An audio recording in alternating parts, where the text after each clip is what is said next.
Hello. Let's see. Shoot, I forgot to plug in my microphone. Hopefully you can hear me. Um, there it is. Okay, so I am live.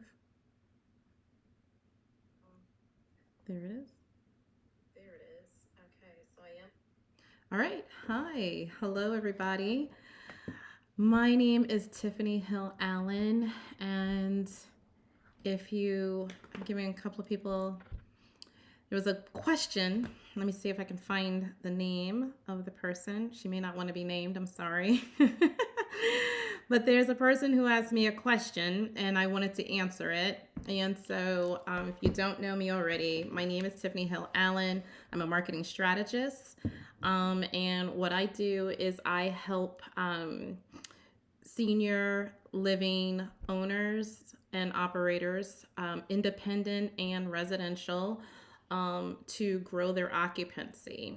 And there's a couple of things that I've done, which is start the incubator, which I'm actually giving out. I've been getting all the little things. Every time I think I got it, there's something that's a glitch, right? So that's how things work. But I have an incubator who is to help new owners for their first year or second year in business. Is designed to support them.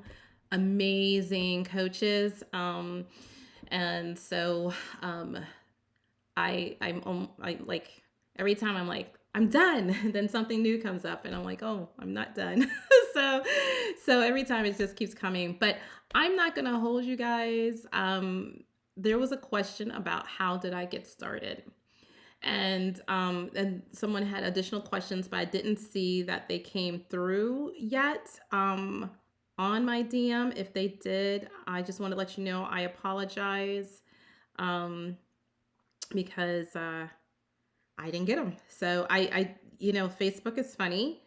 Again, all the wonderful, beautiful tech stuff that we have, and so I did not get that. So let me just double check. And I didn't see that the questions came through. So I'm going to just reintroduce myself to the people who are new. I've had several new followers of the page, and subscribers to the podcast. And I'm so grateful for each and every one of you, because if you're opening up a business, you know that this is a journey. This is a real journey. And so it takes time. Nothing happens overnight. All of those overnight sensations that are unicorns, they're probably not an overnight sensation. Usually they have had years in the background and working silently that many people do not know about. And once in a while you do have your unicorns. I call them bluebirds, but it's what it is. So hello, I see you guys. Hello. There's two people. So apparently you like to spend your Saturday night like I do here on Facebook. so, so so anyway, so who am I? So this is the question. The question that was presented to me is, how did I get started in senior living? And I'm not going to do the whole long out story. I did see a meme to say, like, to make a long story short, and then you go through all the bonus sections and everything else. So I'm going to try and keep it brief. But basically, I have a background in corporate America. Worked for insurance, hospitality, education, finance. So I have been in all those different areas corporately. And around 2008, also real estate. Had a real estate company, and it went under.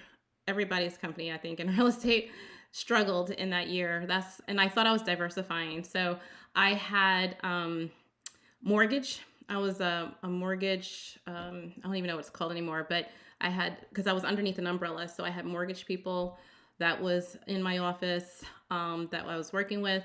I had real estate agents, because we were in a process of converting to a real estate franchise and me becoming a broker and all of that other stuff.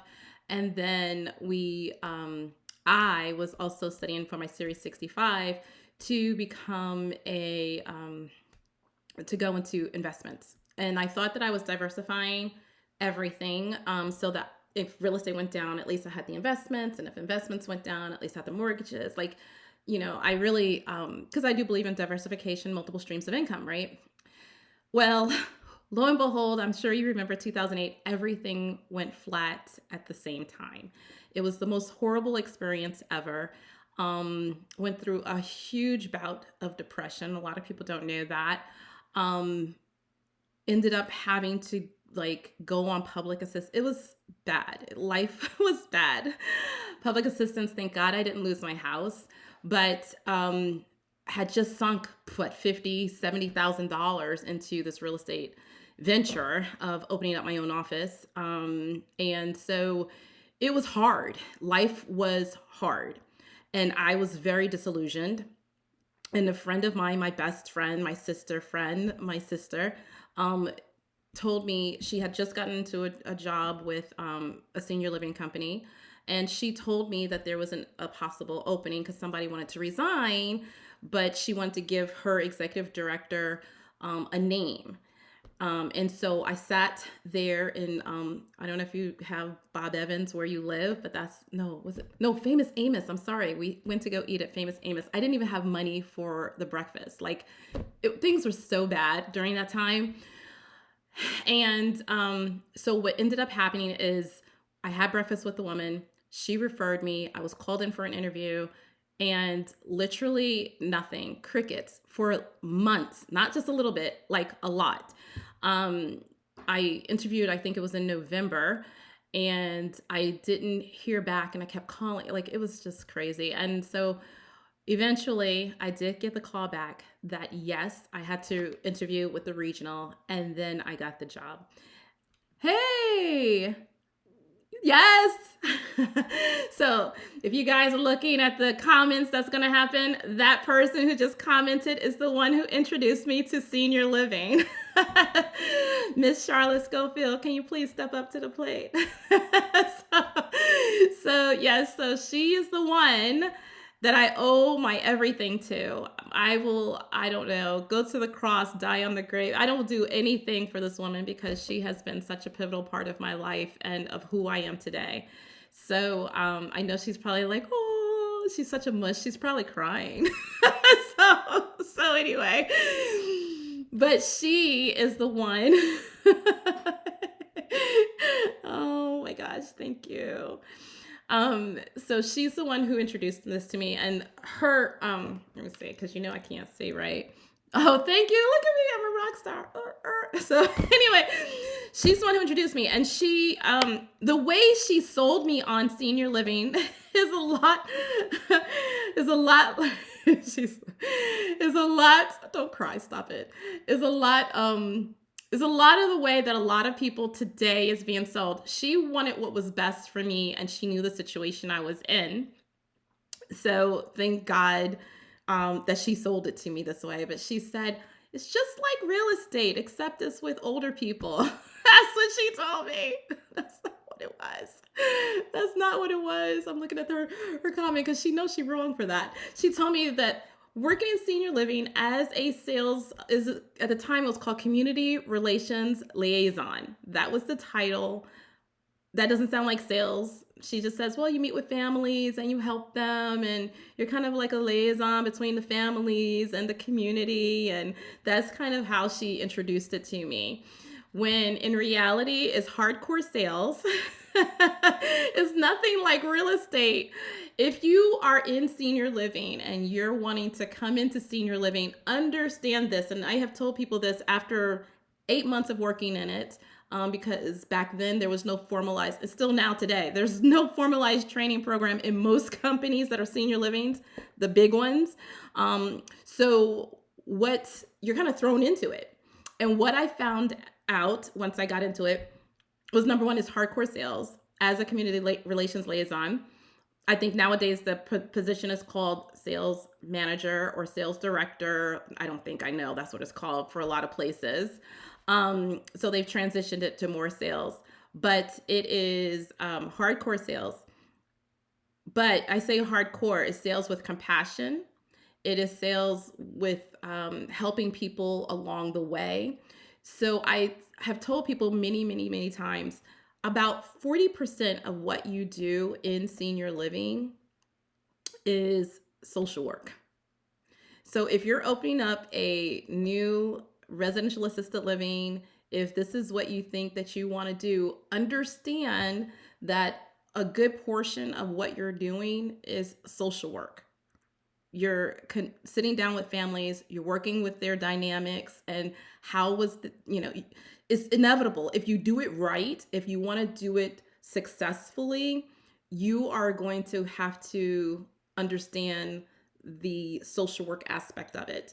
You have to understand the psychology part of it, and dealing with people and their traumas and how to overcome that. You're going to deal with so that's the whole thing. Like, so it's sociology, social work, understanding people's emotions, helping them get through their traumas, helping them get through their guilt. So it's psychology, it's all of that.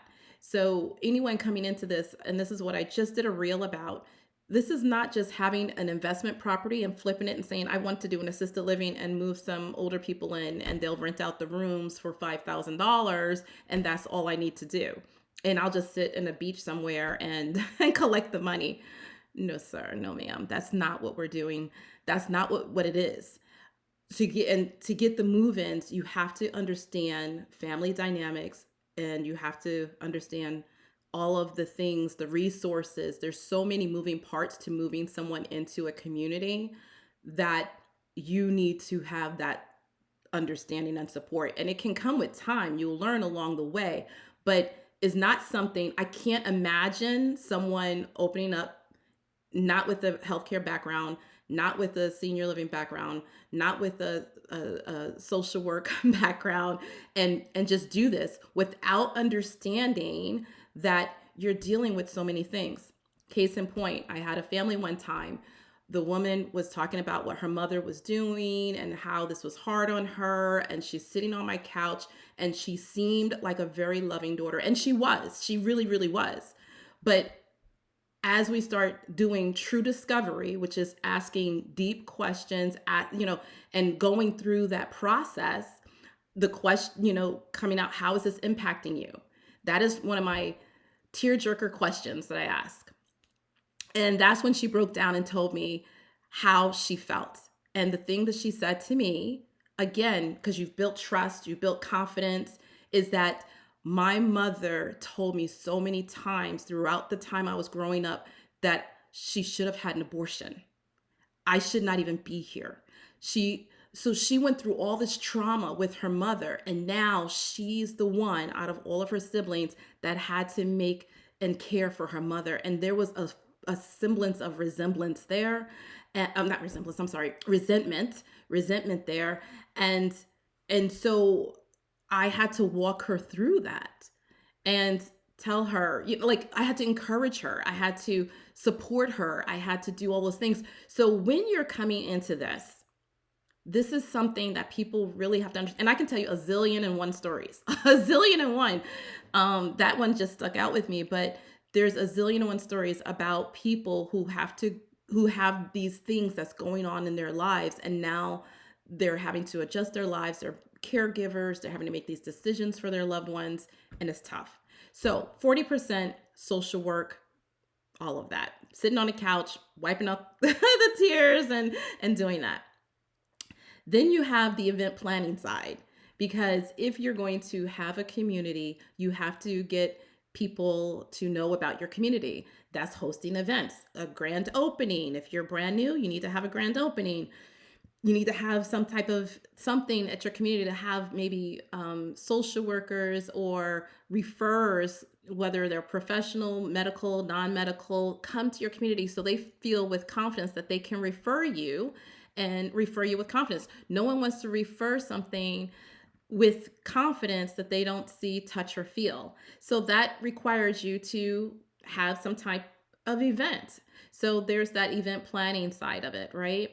Then you have the marketing side, because now you have the event. Who's going to market the event but you? Who's going to go out once a month to um, to connect with professional referrers, who's going to go to the skilled nursing facilities where the people are at, or the adult daycare centers, or the elder law attorneys, any of those things. That's marketing. And also now you have social media. So you have to be a social media manager too. That wasn't back then. Social media wasn't really big. And the internet. I mean, back then when we first started, um the internet leads was only something like 20% of our total leads that came in. And this is pure internet. That has completely turned upside down. So now most of our leads come through in senior living, at least the big boxes, is through either a place for mom, which I say internet leads, you have your website and then you have your lead aggregators, or the website, or local senior placement agencies. And back then when I started, there was none. There was no such thing as a senior placement agency at all when I first started in 2011. Can you remember that? I don't know if Charlotte's still on, but do you remember that? There was no one. And it was the first one here in Jacksonville who just bought a franchise and met with me and said, this is what I'm going to do. And this is what I'm thinking. And I'm visiting every assisted living. And I thought, wow, that's such a great idea. And I was sitting there at my desk and gave her some advice, some thoughts. And, and later I'm like, dang it, I should have did that too. So I would have made more money. Oh my God. And so that was, oh, yeah, back then it was only a place for mom. Oh, and caring, was it caring? Seniorliving.net or senior something.net. That was what it was. And I think there was caring, but everything was online, right? But they were all what we call lead aggregators and then online leads through the website. And so we were challenged back then, answer the internet. And at the time, a place for mom was internet. That was considered internet leads. They were all bundled together, whether a website or a place for mom, and answer. And we had a whole protocol. I don't know if you remember, Charlotte, but it was 2 hours. Like we had to get in contact with them within 2 hours, and we had to do them again another 2 hours if we didn't reach them, and then we had to do another one. Like it was intense. We were intense in what we did. And so there's the marketing. So you have marketing, you have social media. I added that now because that's what you really need to do in today's world. You had social work. Of course, I said is sales. And business development. That's the other one, right? Business development. Business development is not marketing. Business development is not sales. It is a form at the end, but business development is forming relationships with people who can refer you business. I gotta keep doing this, right? It's like a customer in your lobby. That is correct. That is correct. Definitely hands down. It's so funny. I don't know. There's a person by the name of Bryce Robinson. Look him up on LinkedIn. He's the new VP at Sonata Senior Living. And he and I started together 12 years ago. And Facebook said we were friends now. And in that, I just saw him recently respond to me and say, hey, we were a dynamic team, and we kind of recognized the person, our mentor, all of us, Charla, mine. I know Charla had a couple of one other person too before her, but was a person named Kimberly Hayes. She was my mentor. And when you come into this, mentorship is so important. I mean, like I said, I don't know how people do it without it. Of course, they're going through the school of hard knocks, really is what they're doing. But you don't have to, right? And we had her, and our team was amazing. We were, if I'm not mistaken, and Charlie, you can correct me on this, but we were the number 3 district in all of the of all the districts in the company. And this was one of the largest, actually, I think it was the largest in residents, because there was 2 big companies at that time, Emeritus Senior Living and Brookdale Senior Living, and they always vied who was the biggest. And Brookdale had more properties, but Emeritus had more people. That's how I remember it. So we were servicing more residents. We were 2 and 3. We would go back and we were trying to hit number one, trying to hit number one. So just think about it. Our district of 13 communities had a occupancy rate out of 13 communities of 98 point, I don't know, probably like point 0.7 or something like that. We were so high, almost 99% out of 1,100. Well, at this time, I think it was when they were separate. I know when they combined, it was 1,100, but it was, I think it was something about 480 something. And that's how many properties there was. So there had to be over 100 districts, over 100 districts, I'm sure. I'm sure there was over 100. So and then we still did that really as a team. When Charlotte came back and converted over to Brookdale, we were one of the highest districts in Brookdale. And this is with a whole new team. And this is when I was a regional and had the opportunity to do that. And our district number was something like 94%. Or 95%. I can't remember now. I have to look at I have my notes, but I do have that number because I keep everything. So I do have that. But we had, out of our 13 communities, we had 10 that was either an 89% or higher. And so, going up to 100% with a wait list. We had one community that was a wait list of 100% for 9 months straight. So with no revenue loss days, meaning the person moved out one day, the new person moved in the next day. That is the holy grail of holy grails. And that was when I had my team. So that is what it is. I mean, you think about social media now is added. Business development, which is going out, meeting with professionals to get those referrals in the doors. It is the event planning, because you have to have events internally for your internal customers to refer you. You have to do marketing. So marketing campaigns, what does that look like?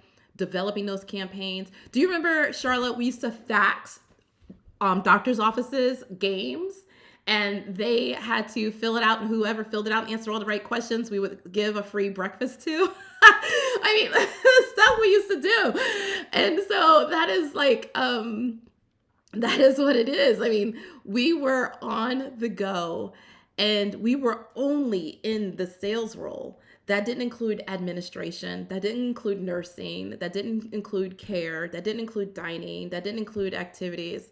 And our plate was full, working no less than, I don't know, what would you say? I would say about 60 hours a week.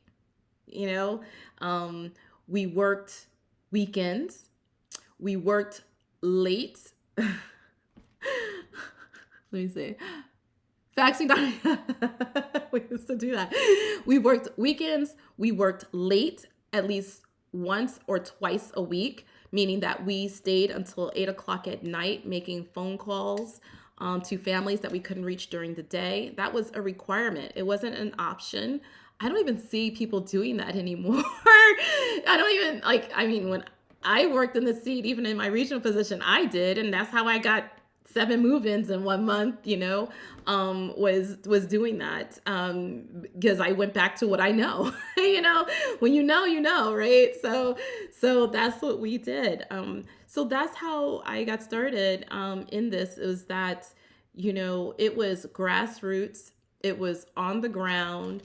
It was, all hands on deck, nights, weekends, after ball games. We worked all the time.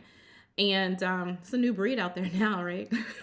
So they're like, I ain't working at, I'm flying to Dubai. I'm like, what? You could do that? So we had a passion, though. I will say that. And you have to, I don't say you have to. You should. You should have a passion for what you're doing and helping residents. And a part of that, I'm not even talking about the follow-up, right? We had so much follow-up we had to do because we did home visits, 10 a week. I don't know if you remember that. We had to do 50 phone calls out per week.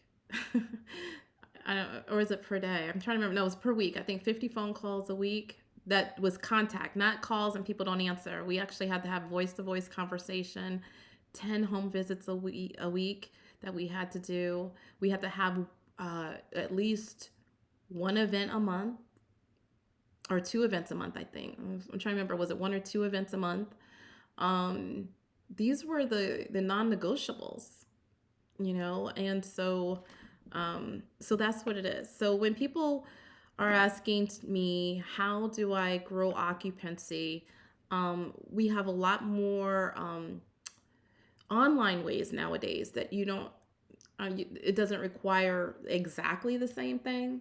And I think the mindset now, instead of dialing, it has got to the point of quality phone calls, quality conversations, taking a step back, really getting in with the family, understanding what their needs are, digging deeper into your business development to get um, highly convertible leads, because, and I say leads, prospective families and residents, because at the end of the day, no matter all of the AI or the internet or social media, this is a high touch business.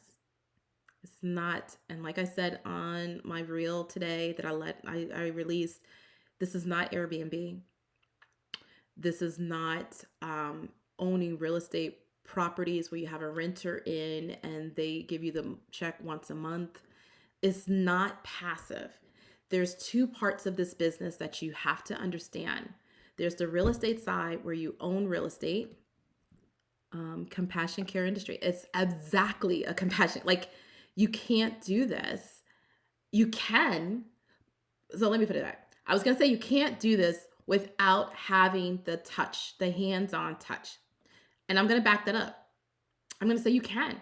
You can do this, and you can not have your hands on the pulse, or your finger on the pulse and your hands in the pot, and you can take in the money and travel and be in, Hawaii and Jamaica and do all that stuff. But it will bite you in the butt. It will bite you because you have state regs, you have state regulators that come in and inspect your property. You have families that are sue happy, and not all families. Like, a lot of times is most times 99% is great, but you do have those people that, if they're not sue happy, then they're high maintenance. And I don't mean it in a negative way. I mean it that there are some people who are miserable on the inside, and their mom and dad is having the time of their life. They're being highly cared for. They have like the best care, because people know when a family is a little bit more involved, we better be on our P's and Q's. So this person can be the most highly cared for in the community, but because that family has internal issues within their own heart and find fault in everything, go on social media and you'll find it. The most sweetest little video, people will have something negative to say. Well, just imagine that person moving their mother into your community. You have that. And so if you don't have a staff that understands how to deal with that, if you don't have a staff that understand, how to care, if you're not there doing the protocols and the process and the accountability and making sure that the procedures are done right, you're going to get called in. There's going to be a complaint to the state. State's going to come visit. They're going to do an investigation. Like, so there's the real estate side of owning properties who have assisted living on them. That's separate from the business of, I want to own an assisted living.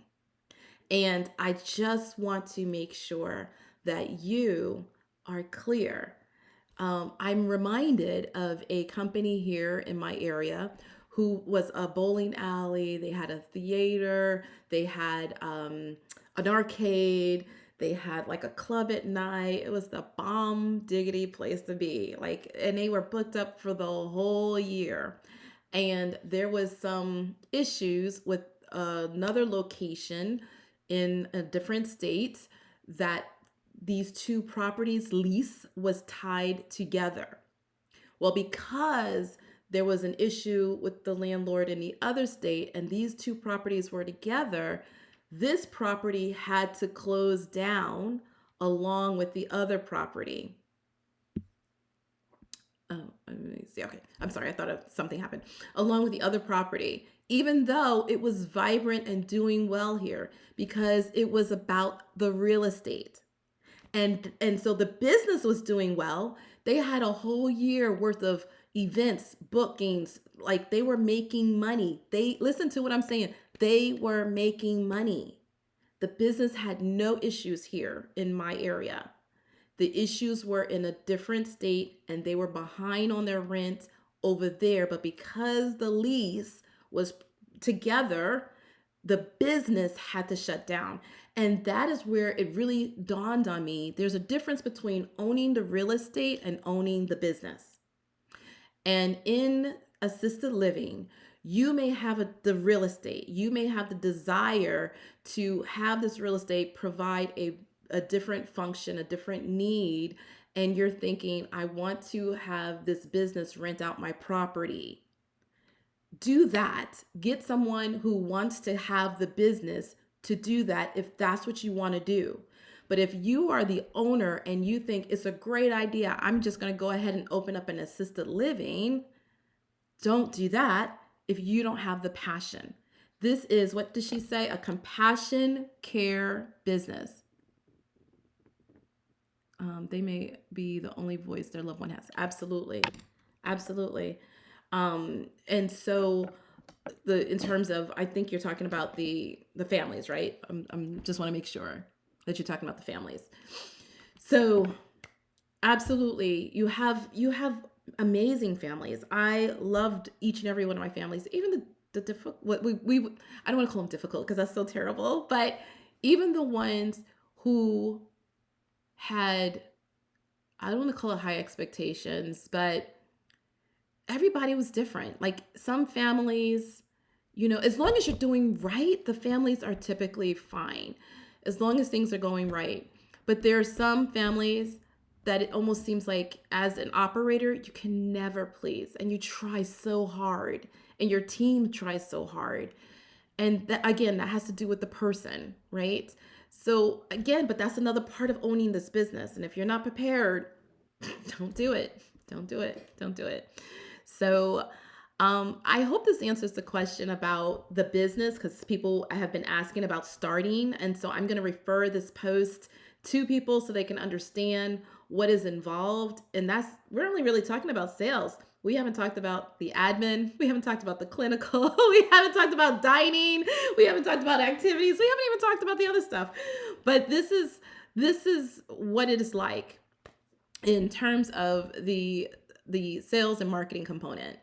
Anyone who tells you that they can guarantee you 20 leads that will produce, 5 or 8 move-ins automatically, all digitally without you having to do anything, they're lying. They're lying. I'm calling them out. They're lying. They're lying. There's no family who's going to move in to your community unless it is super, unless your community is very niche, meaning that you take people who were Baker acted and have severe dementia and no one else would take them. If you have that type of community, then yes, you can do that because now you're marketing towards that. But if anyone, and I'm seeing it in the Facebook groups for assisted living, that I can guarantee you will fill up your community in 1 month. They're lying because they can maybe give you leads, but they can't guarantee that they will convert. And unless you know how to do the process, and unless you have a process for helping a family through this journey of decision making, because it is a journey for a family. This is not an easy decision. People don't just say, hey, I just want to I'm sorry, was that my sound effects? I'm just going to throw my mom in there and that's fine. I'm going to walk away. It's not like that. That's not what we're doing here. So we have to be very realistic in the difference between owning the real estate and owning the business and running it and operating it and making sure that we have a really good business model. And one way to do that is by joining us on our Compass Rose Accelerator program. It is a basic hybrid between incubator and accelerator. The doors are going to open to this program on September 21st. And you might ask, why is that date special? Anybody knows? Anybody? Anybody? I'm waiting. Come on. Help me out, Charlotte Schofield. That day is special because it is my B-Day. So, so we are opening up the doors to the Compass Rose Accelerator program, and it will be, thank you. It will be it will be open. And so we're going to be taking questions between the 21st and the 30th of September. Um, you was running. You probably wasn't at the computer or the phone or something. I know you. Probably watching TV. so, but we're opening up the doors and we're taking applications. So between 21st and the 30th, you can go to compassrosexl.com. I fixed the problem so you can fill out the questionnaire, and the questionnaire is really designed to help me to have the call with you because I don't want you into the program unless it is a good fit for you. I'm going to be very honest, full of integrity and transparency. Charlotte Schofield can, she can attest to that. And so I am going to, we're going to have a conversation. Let me see. Oh yeah. So you can start scheduling, and the doors, like I said, will be open on the 21st, but after 5 p.m. I've been tied up to go somewhere for my birthday. So someone told me I can't do anything but be with her. But the 21st to the 30th, if you have questions, let me know. I'm going to have portions of the interviews that I have done with my coaches that are coming out this week. You're going to see that. It's going to be on the podcast of Outlive Your Life podcast. If you don't know about that one, look up Outlive Your Life. It is the podcast for people who want to come into this industry as a career or as a business. And it's the total cares industry. It's not just senior living, but it's the total compassion care industry for aging adults. I'll put that in there, aging adults. And so Outlive Your Life, I have several, I think I'm up to now 12 episodes that are going to be coming out. And 5 of them, I'm sorry, I'm counting here. 5 of them are going to be from the coaches that is a part of Compass Rose. So you're going to see the one with Erin Thompson. She is the operations and an engagement coach. You're going to see Stephanie, who is the operations coach, as well as Michael. So he's the lone man in the whole thing. So we didn't leave you guys out because this industry is kind of female dominated. It totally is. And so the other coach is for sales, and that is Danny. So you're going to have them, and you're going to get to experience them and who they are as a person on the podcast of Outlive Your Life this week. And you'll see it also on the YouTube channel. Start with Occupancy is the YouTube channel. So they will also be uploaded onto the YouTube channel as well. And it's going to be in raw form. So I'm giving up on trying to learn how to edit. This is like whatever. So it's going to be raw. Danny told me make her look good. So I'm going to be like, yeah, I made you look good. I can't do this editing thing. It's getting on my nerves. So it takes so much time. And so we will have all of that. And so on the 21st is the opening. Anyone who has signed up prior to that, you're going to be good to go with your login. So you'll start seeing that and seeing some of the trainings. And if you if we find out that it is not a match for you at this moment in time, maybe you haven't opened yet because that is a criteria that you already be open, but you're wanting to get ready for that, then we have the Start with Occupancy podcast community. It's a Facebook group that you can join. Just go ahead, enter into that Facebook group. I'm about to fix it up again tonight and tomorrow and put some things in there. So you can actually join the Facebook group, and I will be there at least once a week going live to do some trainings on sales and marketing. It's strictly just sales and marketing. But the actual incubator is going to be everything with the four components of sales, marketing, clinical, as well as operations. Because I forgot Stephanie's also a nurse, so she's going to be able to help out a little bit with some things with clinically. And we are onboarding a nurse for as a coach. So that is what we have going.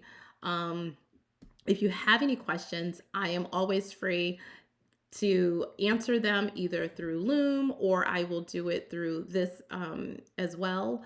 I tried to make this short. It's still 40 minutes, but we had fun, I hope. And if you're watching on the replay, thank you so much. I appreciate you. And hopefully you got to know me a little bit. I'm going to give you 5 things that I like, just in case, because my birthday is coming up. So in case anybody wants to throw anything out there, I like pizza. I like Starbucks, but now I like something called Iliano's. Oh my God, it was the best pumpkin spice chai latte ever. I'm hooked now, so I'm gonna have to drive 20 minutes to get a coffee and come back or a tea. so it was the bomb. And so I like pizza. I like flavored coffee, not real coffee or tea. And what else do I like? Charlotte, I'm trying to think. I like to travel, but I'm not putting that on you. so anyway, that is the thing about me that a lot of people may or may not know. I like to eat. I like good food. So there it is. So if you have any questions though that you want me to answer on the lives, or address, and maybe a topic you want me to highlight on the podcast, please just do that. Let me know. You can do it through DMing me. And again, if you want to go and do the application, it's compassrosexl.com. Thank you so much. I hope you guys have a wonderful day. And if I didn't answer something, I believe your name is Nikki, if I'm correct. She likes personal touches. I do like personal touches. You have to be careful when you say that, though. Some people may get the wrong idea. Not those personal touches. So, yeah, you have to watch what you say online, Charla. I'm trying to find out. I think her name was Nikki. So Nikki, if I am mispronouncing your name, I am sorry. But I'm pretty sure it was Nikki, and she's a new follower on the page. So she asked, how did I get started? So, thank you. Thank you, Charlotte. You got to be careful, girl. But if you have, anybody has questions about senior living, about starting a senior living, marketing, sales, culture development. Oh, I am also recording. You guys have got to see this. It's not coming out right away or just yet, but I'm talking to a person by the name of Samantha Irwin from Kaizen, and I'm saying that right, Kaizen. Consulting group. She's the one who did the culture cards. If you saw on my thing here, I'm sorry, creating a culture. So she's the one who did this. I'm interviewing her on Monday for a episode to come out with Start with Occupancy podcast. Even though she's not in, and it's good about creating a culture, so it's kind of like ED focused, but I felt like a lot of the people who own communities have to do sales and ED, and then salespeople who are listening to the podcast can forward that episode to their executive director or to their dining services director or to their maintenance director or wellness director, because these are really the bomb. Like, they are so good. So when you're having your stand up, or your meetings, your all staff, these are great things to do. So I'm going to be interviewing her on Monday. So be looking for that on the podcast as well. All right, you guys, have a wonderful day, great evening, a wonderful weekend. And I will see you tomorrow because I will be coming on here every single day this week. All righty.